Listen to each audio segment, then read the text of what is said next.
sumunod ka sa panalangin. Baka ito na pagkakataon mo na ikaw ay maligtas. Kapatid, sumunod ka po sa aking panalangin. Sabihin mo, Jesus, patawarin mo po ako, Panginoon, sa lahat ng mga nagawa kong kasalanan. Ako po ay tunay na makasalanan at araw-araw na nagkakasala. Patawarin mo po ang kabundok ko mga kasalanan. Panginoon, nagpapakumbaba po ako sa iyo. Ako po'y makasalanan. Patawarin mo po lahat ng mga kasalanan ko.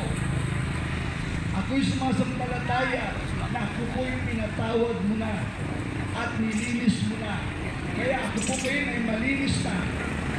Kaya ako po ngayon, Panginoon, ay nagbubukas ng aking puso. Tinatanggap kita, Panginoong Yesus, bilang Panginoon at tanging tagapagligtas ko.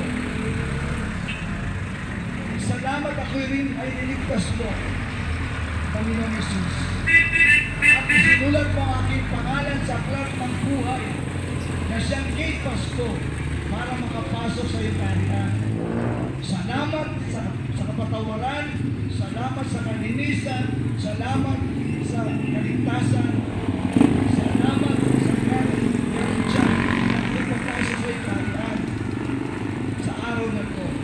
Tulungan mo po, Panginoon, kung paano manalangin araw-araw, kung paano sa isigin na yung mga salita araw-araw, at kung paano makahanap ng church na kung saan ikaw ang itinataas at wala nang iba, upang mahanda ako sa muling pagpabalik ko na malapit, na malapit, na malapit na.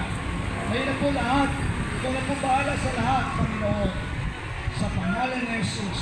Amen. Amen.